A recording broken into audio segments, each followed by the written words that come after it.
콘서트가 아니라 축제였다. 세계적인 브릿팝 밴드 콜드플레이가 10일간의 내한 공연을 마쳤습니다. 이번 공연은 그저 성공적이라는 말로는 부족할 정도였는데요. 음악에 맞춰 팬들이 하나 되어 춤추고 노래하고 감동했습니다. 하지만 이번 공연이 전 세계 팬들의 입을 떡 벌어지게 만든 결정적인 장면이 하나가 있었습니다. 전 세계가 부러워한 오직 한국에서만 볼 수 있었던 순간이 무엇인지 지금부터 함께 알아보겠습니다. 공연이 시작되자 밤하늘을 떠도는 별처럼 수만 개의 LED 팔찌가 일제히 빛나기 시작했습니다. 콜드플레이는 히트곡 하이어파우로 공연을 시작했고 노래가 끝나자 크리스 마틴은 무대에 무릎을 꿇고 한국어로 안녕하세요라며 인사하며 절을 했습니다. 전 세계 1억 장 이상의 앨범 판매와 스타디움 6회 매진이라는 단일 공연장 역대 최다 기록을 세운 세계적인 밴드 콜드플레이는 현재 지구에서 가장 반짝이는 밴드로 불립니다. 그런데 한국에서의 별명은 다릅니다. 한국 대통령이 탄핵될 때마다 나타나 탄핵 요정, 무정부 요정이라는 전설의 별명을 얻고 있죠. 보컬 크리스 마틴은 콜드플레이가 올 때마다 왜 대통령이 없는 거죠라는 유쾌한 농담으로 관객의 웃음을 자아내기도 했습니다. 이번 콘서트는 친환경적인 요소로도 큰 주목을 받았습니다. 콜드플레이는 지난 월드 투어 때 탄소 배출량이 약 250만 톤에 달한다는 분석에 충격을 받고 2019년엔 아예 투어 자체를 중단했을 만큼 환경에 진심인 아티스트입니다. 그리고 3년의 준비 끝에 돌아온 이 투어는 탄소 배출을 절반 이하로 줄이겠다는 실험장이자 선언이었죠. 공연장에는 관객이 뛸 때마다 전기가 만들어지는 키네릭 플로어를 설치했습니다. 관객이 환호하며 뛰면 뛸수록 에너지가 모여 공연을 이어갈 수 있는 방식입니다. 음악과 환경, 감동과 실천이 하나가 된 무대를 한국인들이 대충 넘길 수 있을까요? 그런데 이때 예상치 못한 한일전이 벌어졌습니다.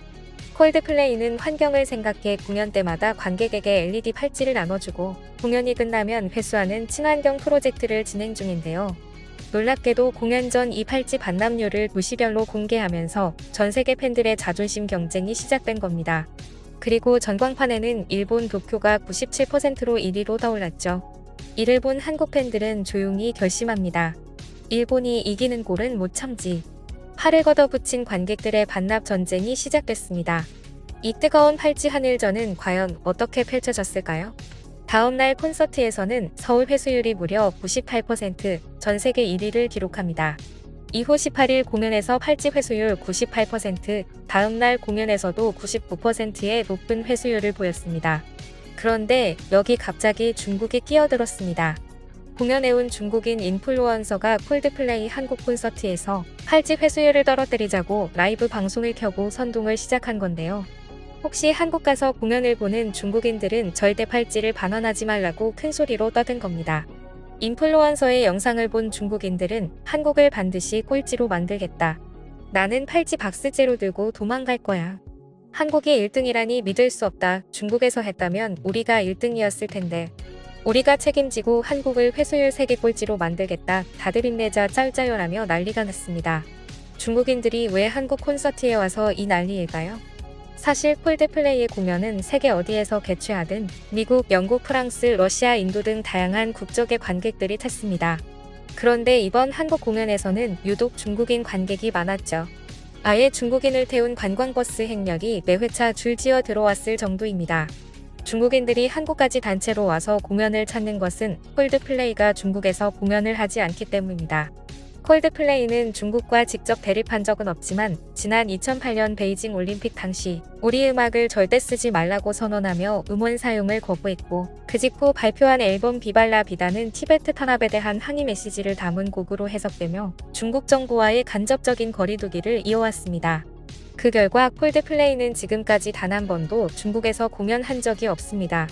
그래서 공연을 보러 왔으면 음악을 듣고 감동을 받고 행복하게 돌아가면 그만인데 굳이 한국이 1등하는 건 못 참는다며 물을 흐리는 모습은 정말 이해가 가지 않는데요. 정말 중국인들은 답이 없다는 생각이 듭니다. 이러한 중국의 방해에도 콜드플레이의 한국 공연은 99%로 가장 높은 회수율을 기록하며 종료됐습니다. 이에 전 세계 팬들은 깜짝 놀랄 수밖에 없었는데요. 누구보다도 기뻐한 건 콜드플레이 멤버들이었습니다. 이전부터 콜드플레이의 한국에 대한 태도에는 특별함이 있었기 때문입니다. 일본에서 있었던 일화는 전 세계를 놀라게 했죠. 2017년 콜드플레이의 월드투어 당시 한국 공연을 마치고 일본 공연이 있었습니다. 일본 도쿄돔 콘서트를 가진 뒤 일본 현지 방송 인터뷰 진행했는데요.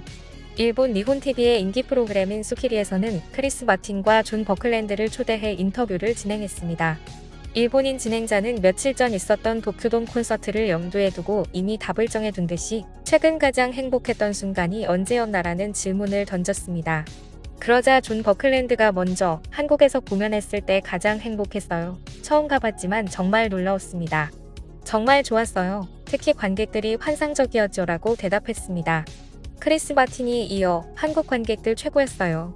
지금도 또 가고 싶어요. 그 시간을 생각하면 지금도 행복해져서 입가에 웃음이 납니다 라고 말했습니다. 일본 방송 진행자는 표정 관리가 되지 않았고 당시 인터뷰는 전 세계 네티즌들을 통해 공유되는데요. 일본 방송은 바로 해당 유튜브 영상을 삭제했지만 콜드플레이의 한국 사랑은 전 세계 팬들에게 기억되었죠. 팬데믹 때 하이어파워의 뮤직비디오를 발표한 콜드플레이는 엄청난 인기를 얻었습니다. 그리고 바로 댄스 버전을 발표했는데요. 이 뮤직비디오에는 범 내려온다로 세계적인 명성을 얻은 앰비규어스 댄스 컴퍼니가 서울 뒷골목을 무대로 하이어파워 노래에 맞춰 춤을 추는 모습이 담겨 있었습니다. 종로의 횡단보도와 예지동 시계골목, 서울역 등 콜드플레이는 나오지 않고 처음부터 끝까지 배경이 모두 한국으로 도배된 이 뮤직비디오는 사실상 한국 관광 홍보 영상이라고 봐야 한다는 말이 나올 정도였습니다. 그리고 콜드플레이가 얼마나 한국의 진심인지 알겠다는 팬들의 반응이 쏟아졌죠. 콜드플레이가 보여준 진심과 음악의 진짜 힘은 이번 공연장 한쪽에서도 그대로 드러났습니다. 조금은 조용하지만 누구보다 뜨겁게 음악을 느끼는 사람들이 있었는데요. 콜드플레이는 매 공연마다 한국의 농민 관객들을 초청해 그들을 위한 특별한 좌석 공간을 마련했습니다. 그들에게는 특별한 장비도 함께 제공됐습니다. 입는 즉시 음악의 리듬이 몸으로 전해지는 웨어러블 진동조끼는 소리를 대신해 몸으로 진동을 전달해 음악을 듣는 게 아니라 몸으로 느끼게 해주는 장치였습니다. 음악은 사실 소리보다 진동으로 더 많이 느낄 수 있다죠. 가수의 신남이 그대로 느껴져 누구보다도 생생하게 공연을 느끼고 즐겼고 함께 방방 뛰며 호흡하는 모습이 정말 신나 보였습니다. 대부분의 공연장에서 농민은 수호 통역을 요청하기 위해 직접 주최 측에 연락해야 하고 별도 공간이 없으면 두 사람 몫의 티켓을 사야 하는 현실인데요. 하지만 콜드플레이는 이 모든 과정을 준비해 두었고 한국에 또 한 번 감동의 순간을 선물했습니다. 콜드플레이가 매번 한국을 찾아오는 이유는 한국 팬들이 음악을 진심으로 사랑하고 함께 호흡하기 때문이라고 하는데요. 이번 공연에서도 가장 빛난 건 한국 팬들의 따뜻한 마음이었는지도 모릅니다. 지금까지 꿀튜브였습니다. 오늘 영상이 도움되셨다면 구독과 좋아요 부탁드리고요. 앞으로도 꿀튜브 채널에 많은 관심 부탁드립니다. 감사합니다.